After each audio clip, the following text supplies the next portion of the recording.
Happy Monday, everyone. I thought I'd come on and just show you my morning process. I probably put this out there before, but with this coffee, I'm really enjoying how it pulls, so I thought I would make another one. I'm using espresso vivace. Let's see if I can grab this really quick. I keep it in my airscapes. Excuse me. Still smells wonderful even out of the bag. September 14th was the roast date on this one, and I'm really liking how easy it is to dial in on the DF64. I've kind of given up on the express grinder. This is just so much easier. I guess if something happens to this, I'll have the grinder on the express to use, but I just automatically go to this one. For pour overs and things, I'm attempting it. I'm still new at getting the grind size for all my pour overs, but for this Breville machine, it's just, like I said, simple to dial in. Let's go ahead. I already put 18.2 grams in my scale, so let me tear this out and make sure that's what comes out. I am going to use the portafilters or portapapers on the bottom of my portafilter. There's too many words. Anyway, let's get this going. We are zeroed out. Yes. And I've got it on just a hair between 15 and 14, so I mean it could be a 15, but that's what I'm using as my grind size.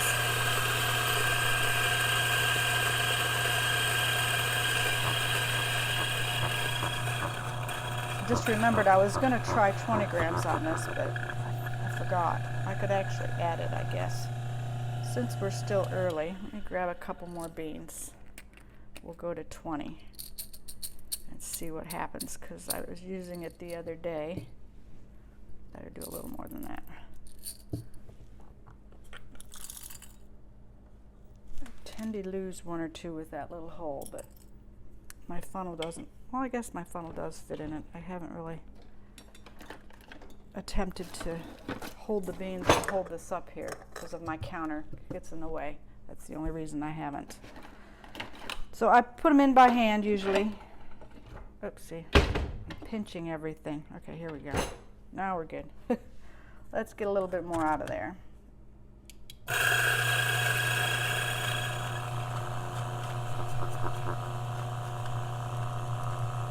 Might not fit 20. Comes right to the top almost. Guess that got all the beans out of there. Let's see what we got here. Oh, 20.8. I could actually take a little bit out and grab my spoon, my little container. Oh, that's not a spoon. Where did my spoon go? Here it is. Let's take out a little. Actually, that was over 21. Yeah, it's 21.4. Took a minute to register, I guess. So let's take out 20.4, 20.2. Don't have to be exact, but I like to be 20. So there's exact. 20 grams. Actually, I might lose a little when I go to put it in the portafilter. So we'll see. Let's try this out. Hope everyone had a good weekend. I had a wonderful time with my granddaughter yesterday. I hadn't seen her all week, so it was fun. This is pretty hot, so we're good. Like I said, I do like to put the portapapers on the bottom, so I just kind of wet them to put this one in, because they're not exact size to the bottom of the portafilter, but close enough. I just press it in there. I can show you here. And it sticks enough to get all the coffee in there. And then I use my dosing funnel. Thanks to Hoon. Got me started on that. Let's get this out of the way. All right, let's turn this off and move it over. Try not to make a mess. Make sure this is tight on here. Sometimes this comes loose and I have a mess everywhere. And I just invert it over and put this back up. I do use WD-T. Get it nice and fluffy in there. And then I tap it on the counter. I'm not sure if you're seeing this or not, but let's get that out of the way. All right, and remove it. Oh goodness, if I can get the portafilter off. Set that down, and then I use my distribution tool, which feels a little loose. Okay, I'm glad I checked. Been using it and not tightened it. Okay. Go ahead and put it on there and spin. And yep, I'm losing a little, so let's grab my brush. It helps to have a little brush handy. Whatever falls off, you can stick it back in there before you tamp. Didn't lose too much. And then I take my tamper and give it a good press. I'm also going to use my puck screen. Now with 20 grams, I'm hoping that's enough space in there. I don't want it to touch the top of my group head. We don't want to scratch anything with the puck screen, but I think that's enough space. I keep thinking that's unlevel, but maybe it's the way the lighting is. That's better. I don't know how many times I can tamp it, but see, let's dampen that off. Got a little wet. And then I'm going to put this puck screen, Normcore, on the top, just like that. Should be enough space in there. Oops, sorry, I'm wobbling you. Not have an earthquake here. Yeah, that makes me nervous. Let me tamp it with this and see if I can get it to go down anymore. I just don't want it to hit the top. All right. Yeah, I don't hear it now. I was hearing it a minute ago, so that's good.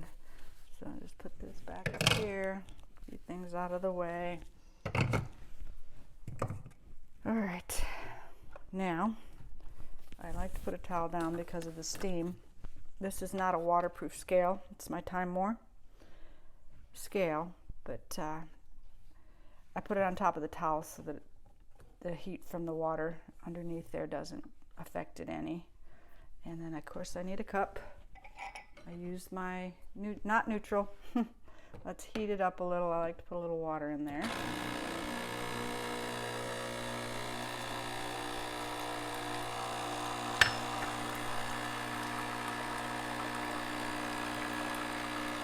Give it a nice dose.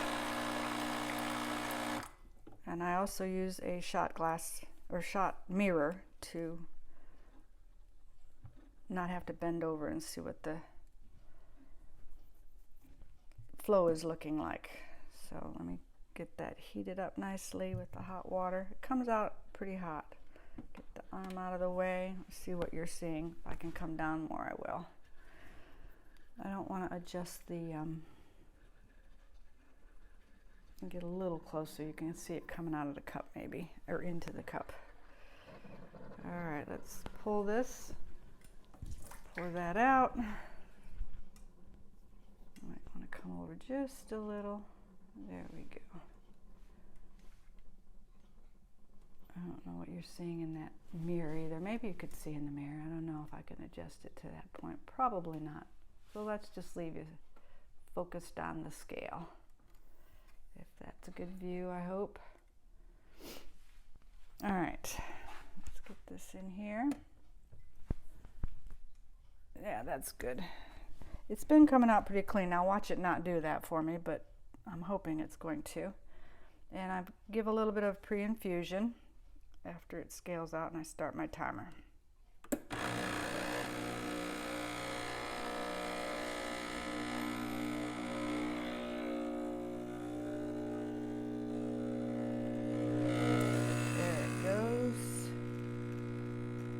Together, nice. Oh yeah, that's a clean one. I go 1-to-2 ratio, so I'm going to go to 40, see how many seconds that takes.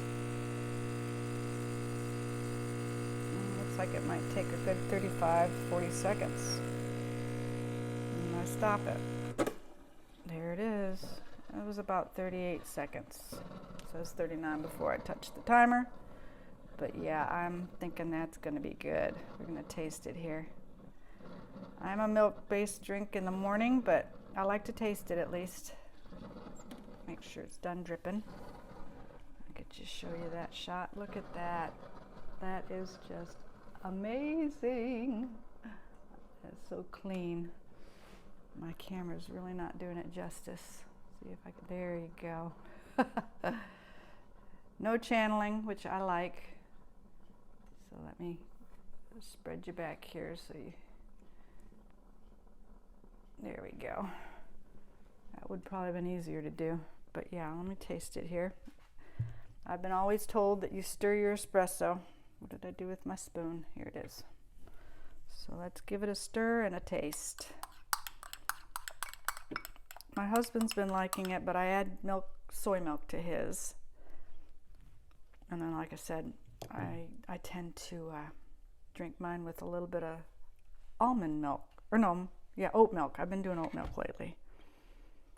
And I can share that in a second. But let's taste this.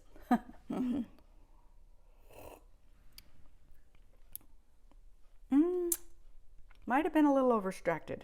It's not as sweet as it was yesterday, but it pulled nicely, and I wanted to share that part with you. But now we'll steam up some milk. Like I said, I'm using oat milk. My brand that I use here in the States, Texas. I do the extra creamy, of course, right? It's oat milk. So I do the Silk brand. So that's what we're going to steam up here. And this is just my process of steaming. Others might do it differently, but this is what I do. I let it come out, and while that's heating, I'm going to grab a paper towel. And you always want to clean it when it's done. I had issues where it gets stuck in there, and then a couple days later I'm not realizing why I'm getting so much water in my steam wand. But it's because I didn't clean it properly. As soon as it starts doing that, I'll turn it off, put my steam wand in there, and come back down. Just till it starts spinning, and then I get some air in it. Keep that little tip up above the milk slightly. I'm not sure if you're actually seeing it. I do it for about 20 seconds, and then I put it down in. I just kind of count in my head, and then dunk it down a little since it's spinning, and then I just keep my hand on the bottom of the pitcher, and when it's too hot to touch, that's when I stop. When I first got started though, I was using a timer, and I would put a thermometer in there, and I also have some of these jugs that have a sticker on it that tells you when it is. Now that's way too hot to touch, so I stop it. Yeah. If you can't keep your hand there more than a few seconds, that's too hot to touch. Clean this out real quick. Run the steam out of it. Make sure it gets all that milk that got sucked up in there. You can kind of hear it too. Till it starts flowing nicely, that's when I stop. There it goes. But then you just ensure that there's no milk in there sitting around. That would be an awful taste after a few days. Do that. Alright. Sometimes I take my pitcher and transfer it, but if you swirl it, it gets nice and smooth, and then tap it a few times, then the milk's nice and silky. I hope you're seeing that. It's hard to show it on camera. So let's see what kind of art I can do this morning. It's been a couple days, 3 or 4 days since I've tried. Slow is always best.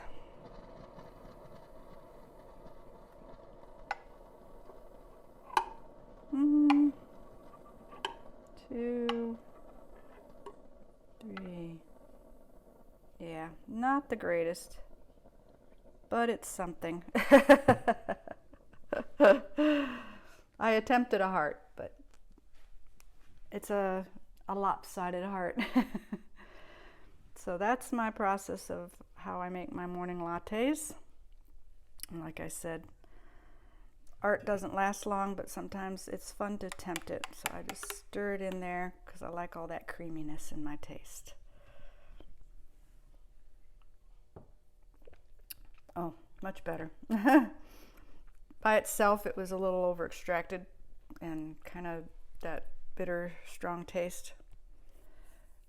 And it didn't have the sweetness, so I'm wondering, I probably should go a little coarser, maybe to a 16 tomorrow morning when I try it. I've been skipping a day, doing decaf on the off days. But yeah, and to keep this nice and hot, I tend to pour it in my ember, heat it up, and just kind of enjoy it in the morning. So that's what I'm going to do. But it's been fun, and I hope you enjoyed my process of using the Breville Express and my DF64 and all the stuff that goes with it. I guess I can share what the puck looks like, and I can heat that up afterwards. But see, yep, the puck screen is nicely tamped in there, and I just tamp it down, and there it is, nice and clean. I'll clean that out here in a minute. But the puck papers, yeah, that's kind of hot. Nicely, you can see all the holes. Ow!